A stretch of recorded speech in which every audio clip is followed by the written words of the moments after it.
back. They made me dress a little more conservative. And after the show, Barbara Walters pulled me aside. And the way she's done it, these bold things, always with civility and kindness. She's a unifier. You know, They had the money, they had the celebrities, they had the entire city of Venice watching. But despite the $50 million price tag and a guest list packed with A-listers, Jeff Bezos and Lauren Sanchez's wedding is being called one of the tackiest disasters in billionaire history. Why? Because behind the luxury gowns, the private jets, and the staged smiles, something felt off. Some say it was a desperate PR stunt. Others think it was Lauren's not-so-subtle attempt to rebrand herself into a Kardashian-level celebrity. But one thing's clear. This wasn't a wedding. It was a performance. And it left a trail of cringeworthy moments, shady speculation, and even a few celebrities quietly regretting they ever showed up. They invited Gayle on that ridiculous space flight so they could get some news coverage on CBS. And now because Let's unpack the chaos. When most couples plan a wedding, they think about love, family, and maybe a few personal touches to make the day special. But when Jeff Bezos and Lauren Sanchez planned theirs, they dropped $50 million to make sure the entire world was watching. Set in Venice, one of the most romantic cities on Earth, the wedding was anything but intimate. Bezos didn't just rent a luxury venue, he rented an entire island. Yes, a whole island, just to say, I do. Guests were escorted in via sleek private boats, waving like royalty as crowds gathered along the water to catch a glimpse. With this ridiculous wedding that took place over this weekend, because these two were behaving. Italian flags flapped in the background.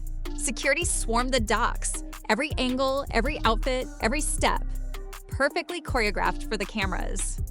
But while the setting screamed luxury, the execution felt hollow.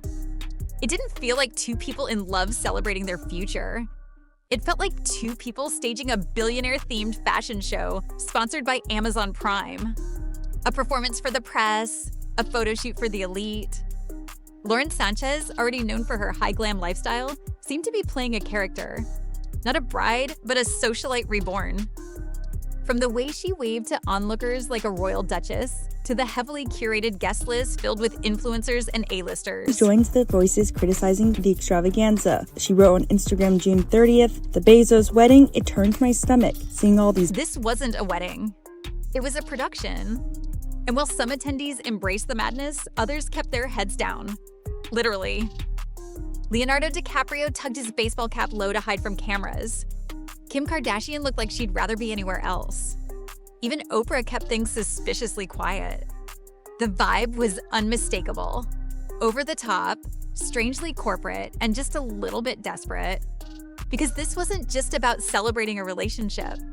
It was about branding one. And the deeper you look, the more it becomes clear, this whole thing wasn't about love. It was about launching something bigger and much more calculated.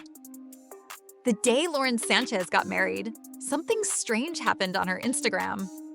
I am sad to report that Lauren Sanchez Bezos has deleted all of her Instagram except for these two photos. She deleted nearly everything. All the old photos, gone.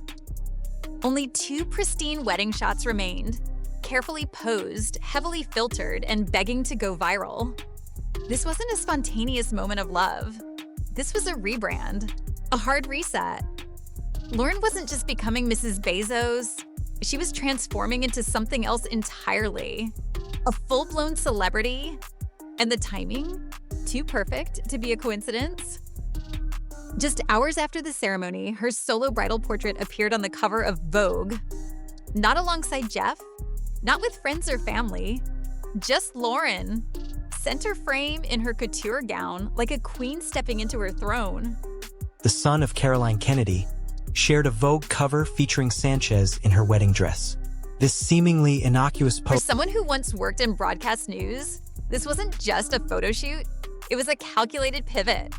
From a background figure to leading lady. But here's where it gets even weirder. Rumors started swirling that Anna Wintour, the legendary editor-in-chief of Vogue, abruptly stepped down just before the wedding. Some speculated it was because of that cover, that she couldn't stomach turning fashion's most iconic magazine into a platform for Bezos and Sanchez's billionaire cosplay. Whether true or not, it added fuel to a fire that was already raging online. Reddit lit up with speculation. Do you think Bezos paid all these celebs to come? Feels like one giant PR stunt. The guest list seemed to have been chosen by a PR firm. Where was his little league coach, his favorite professor, This wedding is too well covered to be organic. And the theories didn't stop there. Some insiders believe celebrities didn't even attend out of loyalty. They were incentivized. Luxury accommodations, private jets, networking favors, media exposure. No cash required, just connections. It all pointed to one thing. This wedding wasn't a celebration. It was a campaign. A full-scale marketing rollout to turn Lauren Sanchez into America's next reality-style icon, and Jeff Bezos into something he's never quite managed to be. Cool. But as we'll see next, all the PR money in the world couldn't cover up the cracks. Recently, with some people and very popular with others, Jeff has sunk to the bottom of that ranking as far as I'm concerned. Especially when people started noticing Lauren's uncanny resemblance to some very familiar faces. If there was one moment that perfectly captured the try-hard energy of Jeff Bezos' wedding, it was Lauren Sanchez's grand arrival. Waving like royalty, corseted like a mannequin, and staring into the cameras as if her Vogue cover shoot had already begun. From head to toe, her look screamed manufactured celebrity, and it didn't take long for the internet to notice. Her wedding dress, reportedly custom-made and obscenely expensive, landed with a thud. Critics couldn't believe it.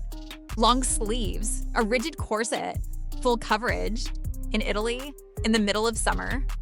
It looked less like bridal couture and more like a winter-themed Met Gala reject. Katie writes, "Welcome to the 80s, when big hair and conspicuous consumption ruled. Apparently, tacky is back." But it wasn't just the dress. It was the entire persona she was presenting. Gone was the journalist. Gone was the polished media professional. In her place stood a woman who looked like she'd been stitched together from Instagram filters, reality TV glam, and surgical enhancements. The public didn't hold back.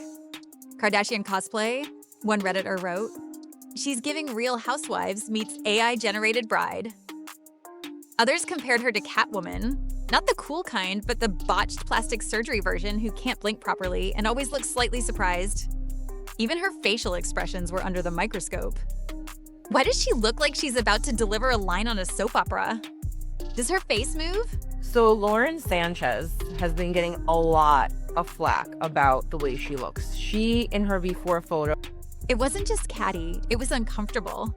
Because for all the money, all the power, and all the access, the final result felt like someone desperately trying to be something she's not. And then there was the carpet. Yes, the carpet. In the middle of historic Venice, surrounded by centuries-old architecture and timeless elegance. They rolled out a gray, industrial-grade carpet that looked like it had been stolen from an Amazon fulfillment center. People couldn't believe it. Is that the same one from the HR hallway at HQ? One user joked. Another said, "This is what happens when you let billionaires plan their own events. Zero taste, all ego." It was luxury without style, money without class, a budget big enough to buy Vogue coverage, but not enough self-awareness to realize how absurd it all looked. And Lauren, caught in the middle of it, didn't seem to care. She wasn't trying to win over critics. She was trying to dominate the feed. And she did. Her wedding photos were everywhere, not because people were celebrating her joy, but because they were fascinated by just how wrong it all felt. But the dress and decor were just the beginning. Because as the cameras zoomed out, the question on everyone's mind wasn't just, what is she wearing? It was, why are these people even here? The wedding wasn't just bizarre because of the outfits or the vibe. Tell Walter almost no actual friends. They don't know Gayle King. They invited Gayle. It was the guest list that really left people scratching their heads. It read like the cast of a crossover nobody asked for. You had Oprah Winfrey, Kim Kardashian, Leonardo DiCaprio, Sydney Sweeney, Tom Brady, Usher, Jerry Seinfeld, Orlando Bloom, the Jenners. It wasn't a wedding, it was the Met Gala, a Netflix after party, and a PR retreat all rolled into one. But the real question wasn't who was there. It was, why? What exactly does Sydney Sweeney have to do with Jeff Bezos or Lauren Sanchez? What does Usher talk about with Tom Brady? When did Jerry Seinfeld and Oprah become wedding regulars? The crowd didn't feel like a group of close friends gathered for love. It felt like a curated list, handpicked by a publicist who Googled who's trending on Instagram.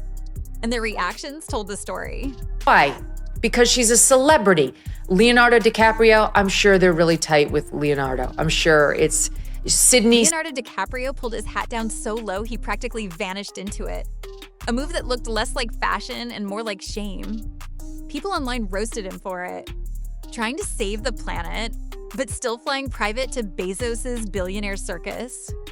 Wearing a black baseball cap to a wedding. Peak eco-hypocrisy. Kim Kardashian looked equally miserable. Stone-faced, barely smiling, like she was fulfilling a contractual obligation. Even Khloe tried to bring some energy, but her giant pink outfit made her look like she was melting under the Italian sun. And then there was Kylie Jenner, whose dress looked like it had been ripped open at the seam. Whether by accident or design, no one could tell. Very good fun. But there was some controversy over Kylie Jenner's choice of frock. What was the issue here? But it bore an eerie resemblance to Lauren's own gown, fueling whispers of a weird copycat moment. It was hard to tell who was actually enjoying themselves and who was just trapped. Because at this wedding, attendance didn't feel like an honor. It felt like an assignment.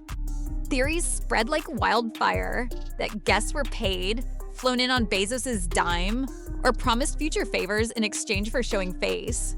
And when 90 private jets showed up for a single event, people stopped calling it a celebration. They started calling it what it really was, a publicity stunt.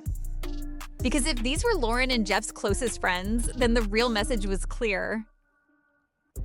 Sanchez's colleagues from the first news station she worked at.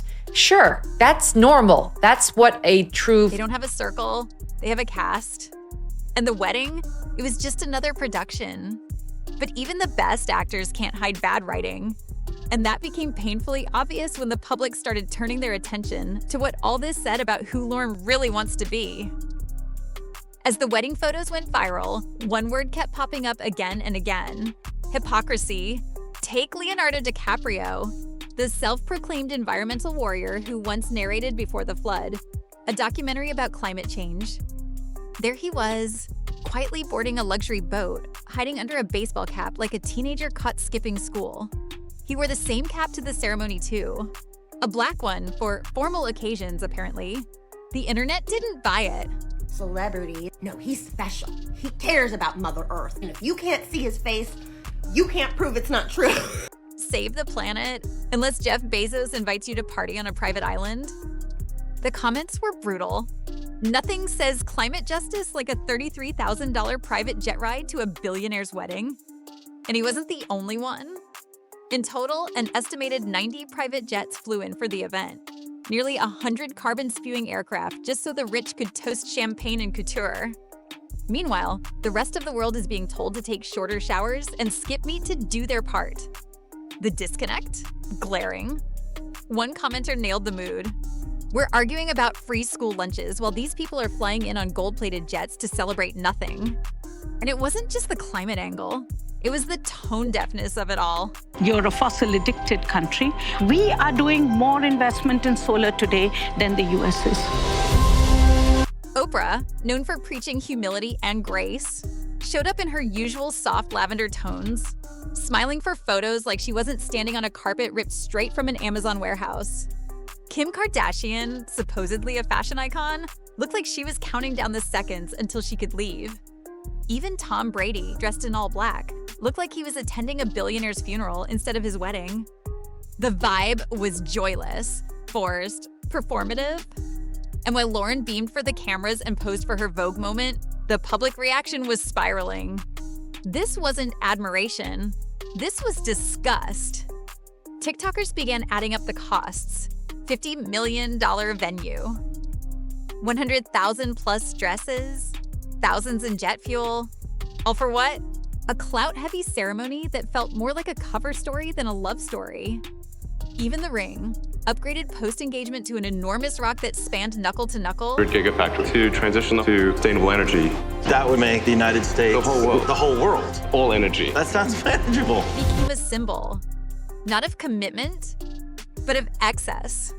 And here's where the backlash hits hardest. Not just the waste, it's the message. That no matter how fake, out of touch, or tone deaf it all is, the rich will still do whatever they want. And the rest of us are just expected to watch and clap. But the truth is, no amount of applause can cover up how cringe it all looked. And what came next only made it worse.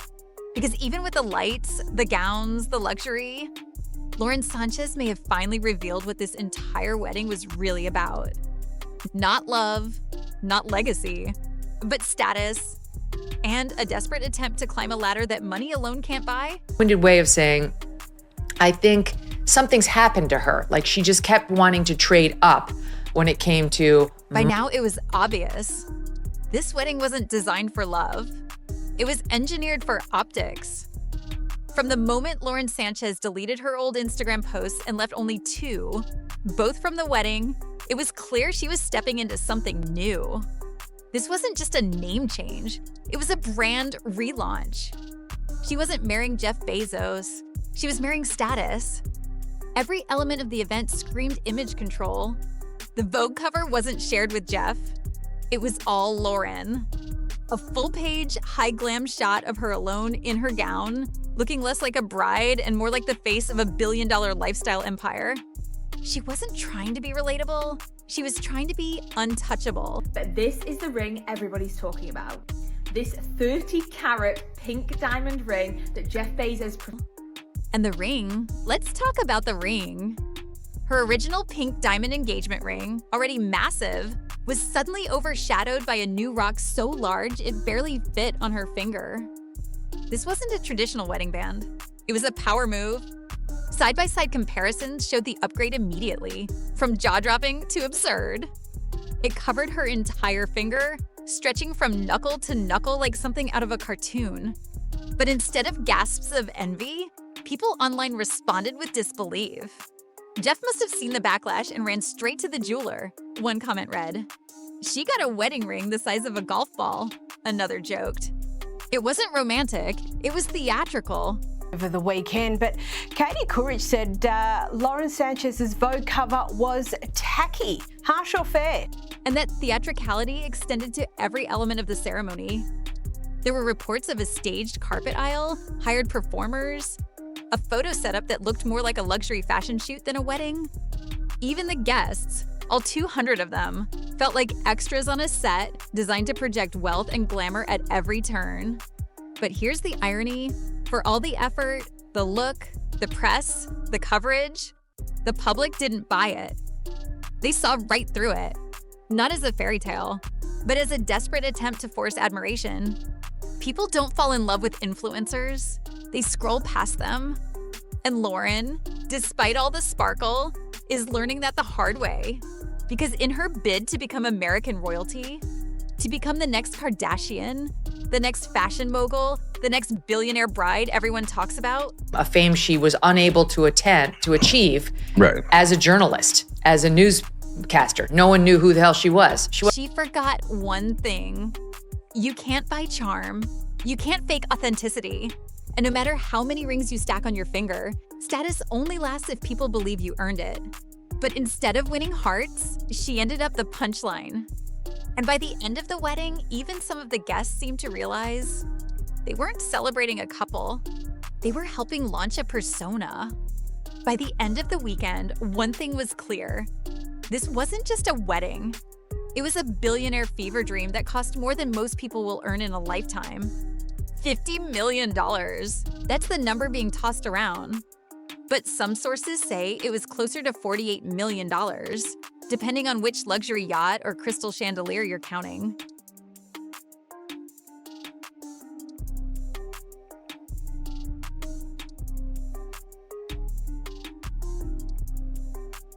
And what did that money buy? 90 private jets, one island, endless designer gowns, and a parade of uncomfortable celebrities walking through what looked like the world's most awkward corporate gala. And while Bezos and Sanchez posed like modern royalty, the world watched with growing disgust. On TikTok and Reddit, the backlash hit hard. Comments flooded in. That money could have changed thousands of lives. We're debating whether kids deserve free school lunch, and they're out here building an Amazon-themed fairy tale. Is this the new Hunger Games capital? The contrast was unbearable. While most people worry about rent, groceries, and basic healthcare, Bezos and Sanchez were blowing through tens of millions for clout. Even Kim Kardashian's flight tracker became part of the story.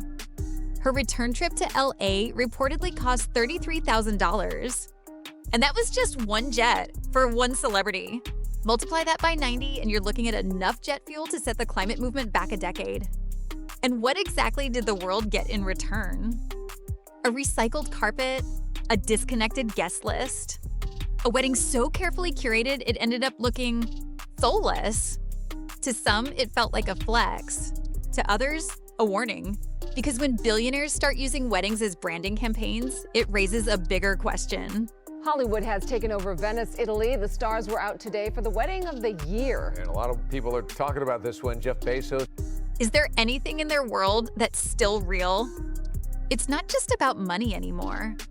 It's about the growing divide between the ultra-rich and everyone else, where one half of the world is building bunkers and stockpiling luxuries, and the other half is still asking why insulin costs $300. One TikTok user said it best. Tacky isn't just back, it's being glorified, and we're supposed to be impressed. The answer, clearly, is no. Because this wasn't just an expensive party, it was a perfect example of how far out of touch the richest people on Earth have become. But here's the kicker. For all that money, effort, and media saturation, It may seem a bit harsh. Many online users actually agree with Katie, with one person writing, "Spot Lauren on." and Jeff may have walked away with everything except the one thing they were chasing: respect. When the yachts left, the dresses were returned, and the headlines faded, all that was left was the question no one could shake. What was it all for? Not love? Not intimacy? Not even celebration. This wasn't two people starting a life together. It was two brands merging into one carefully staged illusion. With 200 guests and millions of onlookers cast as background extras, Jeff Bezos wanted to be admired. Lauren Sanchez wanted to be idolized. Together, they wanted to feel like American royalty. But in trying to force that narrative, they exposed the very thing World charisma of this wonderful place. Everybody looked tacky. As you they say, wanted to hide. That no amount of money can buy elegance, taste, or public affection. Not when every choice screams desperation. Not when every moment feels like a product launch. And maybe that's the irony. They spent $50 million trying to be beloved and ended up becoming a meme. In a world where people are starving, struggling, and sacrificing just to survive, this wedding felt like a slap in the face. A gold-plated, Vogue-approved reminder that the richest people on Earth are playing a different game. And they want you to watch, admire, and scroll, even as the world around you burns. But here's the truth they can't PR spin. The public is watching, and they're not clapping. Because when wealth loses self-awareness, it turns into parody. And if this wedding was supposed to mark the beginning of a new era for Jeff Bezos and Lauren Sanchez, it might have worked, just not the way they hoped.